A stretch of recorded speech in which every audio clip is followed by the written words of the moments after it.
Hey, what's up guys, Rev here. So I say this next phrase with massive air quotes around it. So there is a series of allegations being made against the anime man. Now I say allegations, it's really just slander with no evidence, calling him a predator for, well, the reasons you can probably predict.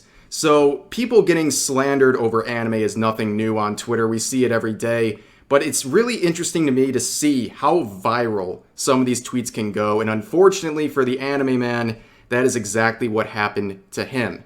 So this is a tweet that has gone pretty viral right here, saying, "I know this N-word is in shambles," with a picture of the anime man. And of course, this is referring to a quote retweet that they are responding to, where it is talking about the age of consent in Japan being raised from 13 to 16. And that is enough to get almost 60,000 likes, nearly 60,000 likes on a tweet insinuating that Joey is a predator and would be upset about these age of consent laws being changed in Japan. So I hit myself in the head with a hammer about 5 times before, starting this video, because I wanted to understand the absolutely brain dead logic this person's trying to use, and somehow nearly 60,000 people agree with. They're essentially saying that Joey is either a predator or is a predator because he's a lolicon, and he would be upset about the age of consent being raised. So let me try to explain how dumb this is, alright? Number one, just for clarity's sake, the age of consent right there being referred to is the national age of consent. That has been raised by all of the Japanese prefectures many, many years ago. All of those age of consents in each prefecture is essentially the same as any other place in the world. People tote this 13-year-old national standard because there's only one place in Japan where it applies, and that is a remote island with single-digit inhabitants living there. Okay, that's just people pointing out this 13-year-old thing. It's a product of either being disingenuous or blatantly ignorant about the topic to make Japan and Japanese people look bad, okay? But going off of that, they're doing this because either they truly in their hearts believe Joey is a predator, which of course they have no evidence to support, or they're insinuating that he is essentially one because he is a lolicon. Now, I haven't watched Joey or his YouTube videos in several years, but from the time that I did, it was blatantly obvious he was a lolicon, okay? And that's not surprising because most of his anime YouTube friends at the time were also openly lolicons. Now, since time has passed, I think a lot of them have tried to hide that past of theirs or that interest of theirs because they don't want to get canceled, but this is proof they're going to slander you no matter what. But nonetheless, they're saying that because he's a lolicon, he would be mad about the age of consent being raised. So I don't know if this helps this user. Drawings cannot consent. You are saying a man who has an interest in a particular set of drawings would be upset about the age of consent relating to real people. Drawings cannot consent. That extension of logic makes absolutely no sense. And somehow still, nearly 60,000 likes insinuating not only that he's a predator, but also using logic that makes absolutely no sense. But the quote retweets on this, they are an orphanage, okay? There is so much fatherless behavior, it is actually quite mind-boggling. So I thought we would take some time and point and laugh at these quotes because they're priceless. So here's the first one saying, "I don't know about y'all, but fictional or not, enjoying poontang of characters that look like children is weird as hell. It's just a drawing. How does that change anything?"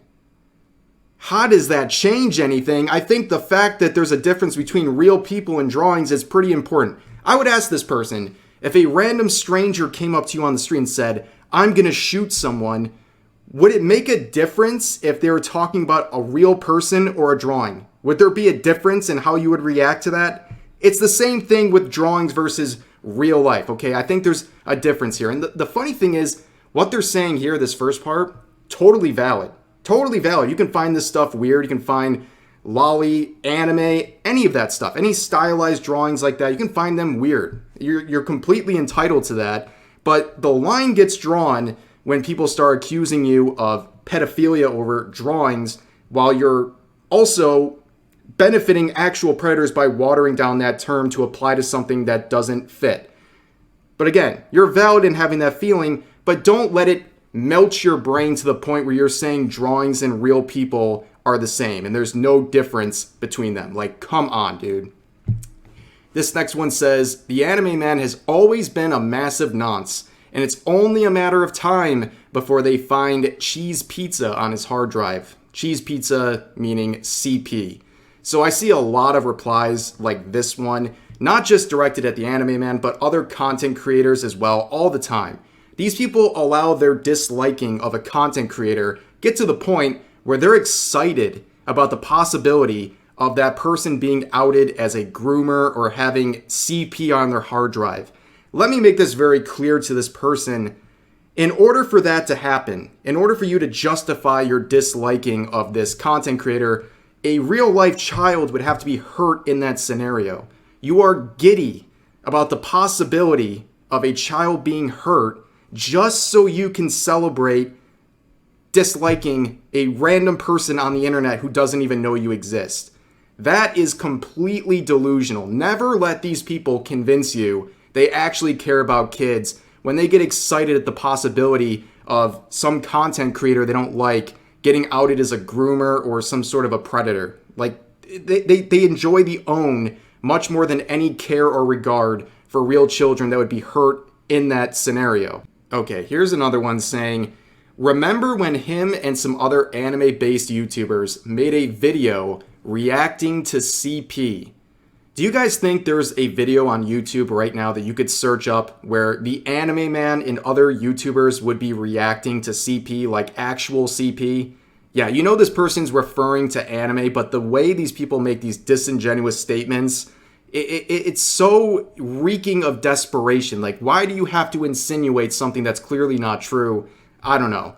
Again, allowing your hate of some random person online to divulge into these fantasies is just, well, it's kind of a cell phone at that point. But here's another one saying, he deserves the slander. Does he? The guy who makes videos you don't like, he deserves to be slandered and called the worst thing in the world with no evidence just because you don't like him. Also, speaking of deserving things, do you think real victims of CSA deserve to have a term like pedophile be watered down to the point where it actually benefits the real predators because they're not taken as seriously because this is being thrown out as a buzzword to own people on the internet? Do you think real victims of abuse deserve that? That's pretty strange because it's not just slandering people like Joey, it's also watering down the term in related terms to the point where real victims of abuse are seeing a term that is correctly applied to their abusers being watered down by internet beef. It's so pathetic. Like, I just don't understand how people don't get it. They don't understand the damage that causes. But moving on, another one here saying, I met him and his girlfriend in person at MomoCon. I can't believe this is how I find out they like Lolly and Shota. And a lot of people are dragging Aki Dearest, his partner, into all of this. And again, I don't understand how anyone would consume any meaningful level of his content and not know this about him.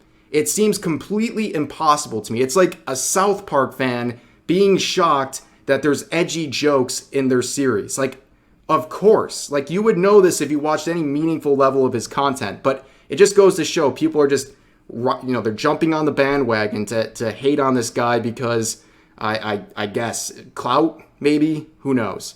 But there's a lot more, but this is the last one we're going to look at. It's crazy how he has a big audience, even after he talks about liking lollies. Like, it's almost every day with this guy. Why are you guys looking at me? Stop looking at me. I hate this tweet. But anyways, I try to make a joke there at the end, but you get my point. This stuff is truly vile to look at, and I feel sorry for someone like this. It's very doubtful that people like Joey will come out and actually address any of this, and I think, honestly, addressing it probably would make it worse, but like, it's got to be frustrating sitting on the sidelines and seeing your name dragged through the mud and being slandered over the most ridiculous things ever, all because people want to basically just pursue likes on Twitter, and they'll exploit the disliking of a certain content creator to slander and belittle people just for the sake of getting likes. It's frustrating to see, and I think any reasonable person, no matter what your views of his content, can understand how unfair of a situation this is. But I just wanted to share my 2 cents on that and I guess clear the record. So that's going to do it for this video. Please share all of your thoughts about today's video in the comment section down below. Hope you guys enjoyed, and I'll see you next time.